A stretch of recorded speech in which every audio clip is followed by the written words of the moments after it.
கர்த்தருடைய நாமம் மகிமைப்படுவதாக. ஆண்டவரும் அருமை இரட்சகருமாகிய இயேசுவின் நாமத்தினாலே இந்த நாளுக்காய் நான் கர்த்தரை ஸ்தோத்தரிக்கிறேன். இந்த நாளில் கூட கர்த்தர் நம்மோடு பேசும்படி கேட்போமா? பரிசுத்தம் கிருபை நிறைந்த நல்ல ஆண்டவரே, எங்களோடு கூட பேசும். நீர் பேசுகிற தெய்வம், இயேசுவின் நாமத்தின் பிதாவே, ஆமென். எடுத்து வாசிப்போம். எபேசியர் 4ஆம் அதிகாரம் அதில் 31ஆம் வசனத்தை கூட வாசிப்போம். எபேசியர் 4:31.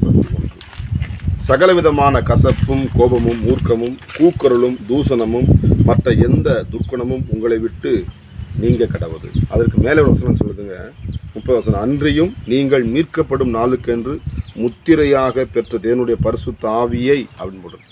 கர்த்தருக்கு மகிமை உண்டாவதாக. நம்மளுக்கு என்ன பண்ணுறா, நம்ம ஒவ்வொருவரும் மேலும் ஆண்டவர் முத்திரை வைத்திருக்கிறார். உங்களை முத்திர மோதிரமாக தேவன் வைத்திருக்கிறார். நீங்கள் தேவனுடைய கரத்தில் இருக்கிறீங்க. அதுமாதிரி தேவ பிள்ளைகளே, இடத்துல சொல்லப்பட்டிருக்கிறது, நாம் ஆசுவாதமாக இருக்க வேண்டும், சந்தோஷமாக இருக்க வேண்டும் என்று தேவனாகிய ஆண்டவராக இயேசு கிறிஸ்து என்ன பண்ணுறார், விரும்புகிறார். ஆனால் பாருங்கள், நம்ம அந்த சந்தோஷத்தை அனுபவிக்கப்படாதபடிக்கு நம்முடைய சோதரம், நம்முடைய வருமானங்கள் பாருங்க, எல்லா விதமான அதில் சொல்லப்பட்டிருக்கிறது. இந்த இடம் சொல்லப்பட்டிருக்கு, அந்த பரிசுத்த ஆவியானவரை, அந்த பரிசுத்த தேவன் நமக்குள்ளே வாழ்கிறார். உலகத்திலே இருக்கிறவனை காட்டி நமக்குள்ளே இருக்கிற இயேசு பெரியவராக இருக்கிறார். சங்கீதம் 51 சொல்லுது, நான் சந்தோஷம் மகிழ்ச்சியும் கேட்கும்படி செய்யும் என்று சொல்லப்பட்டிருக்கிறது. அப்போ தேவன் என்ன பண்ணார், அவன் சங்கீதக்காரன் தாவீது என்ன பண்ணான், ஆண்டவரை நான் சந்தோஷம் மகிழ்ச்சியாக என்ன பண்ணோம், மையப்படுத்தணும். அப்போ என் வாழ்க்கையில் இருக்கிற அவன் குறைபாடுகள், என் எண்ணங்கத்தில் இருக்கிற அந்த குறைபாடுகள், நம்முடைய மாமிசத்தில் நம்ம ஒவ்வொரு நாள் குடும்பத்துக்குள்ளே அவன் தேவையில்லாத காரியத்தை குறித்து நம்ம என்ன பண்ணக்கூடாது.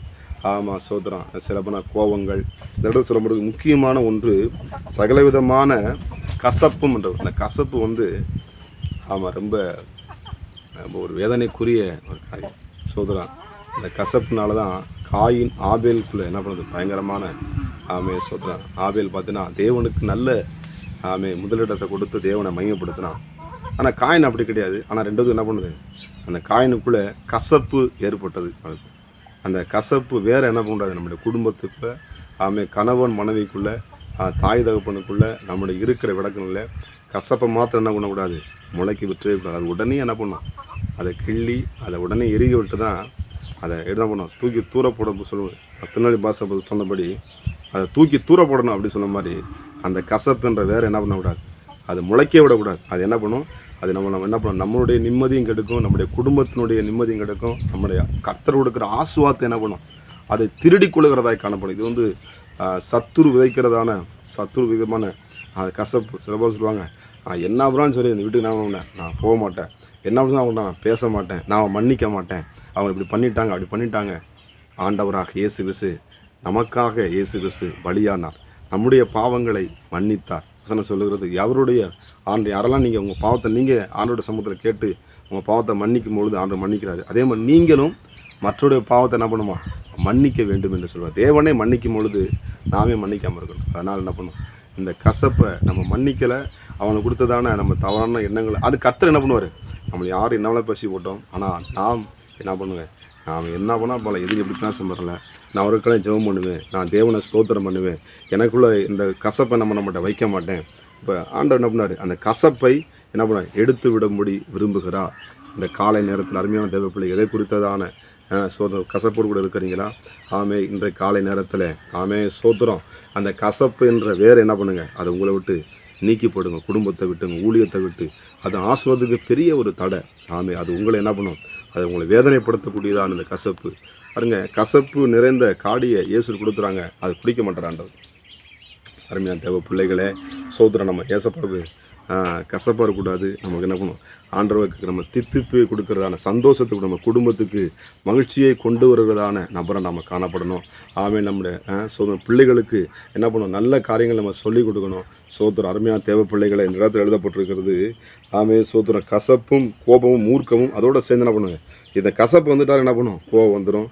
அந்த கோவம் என்ன பண்ணும், மூர்க்கம் வந்துடும். மூக்கு என்ன பண்ணும், தேவையில்லாத காரியங்கள். அதை வசனம் சொல்லுது, அது உங்களை விட்டு என்ன பண்ணும், நீங்கள் கடவுது. ஸ்தோத்திரம். அதை நீங்கிச்சுன்னா வேதனை நீங்கள் என்ன பண்ணுவீங்க, நீங்கள் சுகமாக இருப்பீங்க. சோத்திரம். அருமையான தேவனுடைய பிள்ளைகளே, சோத்திரம். மாறாவின் நீரை சோத்திரம் மதுரமாய் மாற்றின ஆண்டவர் அந்த இடத்துல என்ன பண்ண, யோசுவா போகும்போது அந்த இடத்துல அந்த மரத்தை அவர்கள் வெட்டி போட்ட பொழுது அந்த தண்ணீர் என்ன கசப்பாக இருந்து யாராலும் குடிக்க முடியாது.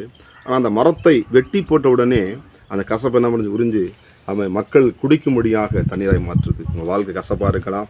இந்த கால நேரத்தில் இயேசுக்கு உங்கள் வாழ்க்கையை கொடுங்க. உங்கள் வாழ்க்கை எல்லா கசப்பை எடுத்து உங்களை அக்கத்தில் ஆஸ்வதித்து உங்களை தித்திக்கும்படியாக, உங்களை ஆஸ்வதிக்கும்படியாக கர்த்தருடைய ஆவியான உங்களை முத்திரை மோதிரமாக வைத்திருக்கிறார். உங்களை முத்திரையிட்டு இருக்கிறார். நமக்குள்ளே இருக்கிறார். அந்த இயேசு கிறிஸ்துக்கு இடம் கொடுங்க. நிச்சயமாக உங்கள் வாழ்க்கை ஆசீர்வாதமாக இருக்கும். நம்ம ஜெபம் பண்ணுவோமா? பரிசுத்தம் கிருபை நிறைந்த நல்ல தகப்பனே, இந்த கசப்பு என்ற வேறு ஆண்டவரே சோத்திரம், இதை குறித்ததான வேதனையோடு இருப்பாங்களாம். இந்த கசப்பு நோட்டு நீங்கட்டும் இயேசுவின் நாமத்தினால. ஒருவேளை இந்த கசப்பினால் விட முடியல, அவங்களை என்னால் மன்னிக்க முடியல, எங்களுக்கு துரோகம் பண்ணிட்டாங்க, அப்படி பண்ணிட்டாங்க வேதனையோடு கூட பிள்ளைகள் இருப்பார்கள்.